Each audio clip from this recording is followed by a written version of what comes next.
Imaginemos un pueblo muy pequeño, donde hay una señora mayor que tiene 2 hijos, uno de 17 y una hija de 14. Está sirviéndoles el desayuno y tiene una expresión de preocupación. Los hijos le preguntan qué le pasa y ella les responde: no sé, pero he amanecido con el presentimiento de que algo muy grave va a sucederle a este pueblo. Ellos se ríen de la madre. Dicen que esos son presentimientos de vieja, cosas que pasan. El hijo se va a jugar al billar, y en el momento en que va a tirar una carambola sencillísima, el otro jugador le dice: te apuesto un peso a que no la haces. Todos se ríen. Él se ríe. Tira la carambola y no la hace. Paga su peso y todos le preguntan qué pasó, si era una carambola sencilla. Él responde: es cierto, pero me ha quedado la preocupación de una cosa que me dijo mi madre esta mañana sobre algo grave que va a suceder a este pueblo.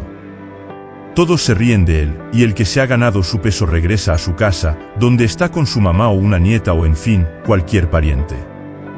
Feliz con su peso, dice: le gané este peso a Dámaso en la forma más sencilla porque es un tonto. ¿Y por qué es un tonto? Hombre, porque no pudo hacer una carambola sencillísima estorbado con la idea de que su mamá amaneció hoy con la idea de que algo muy grave va a suceder en este pueblo. Entonces le dice su madre: no te burles de los presentimientos de los viejos porque a veces salen.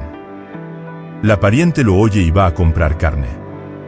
Ella le dice al carnicero: véndame 1 libra de carne, y en el momento que se la están cortando, agrega: mejor véndame 2, porque andan diciendo que algo grave va a pasar y lo mejor es estar preparado. El carnicero despacha su carne y cuando llega otra señora a comprar 1 libra de carne, le dice: lleve 2 porque hasta aquí llega la gente diciendo que algo muy grave va a pasar, y se están preparando y comprando cosas.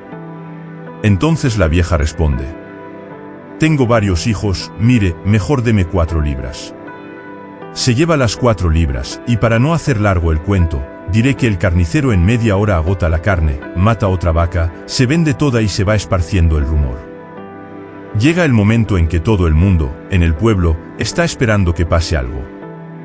Se paralizan las actividades y de pronto, a las 2 de la tarde, hace calor como siempre.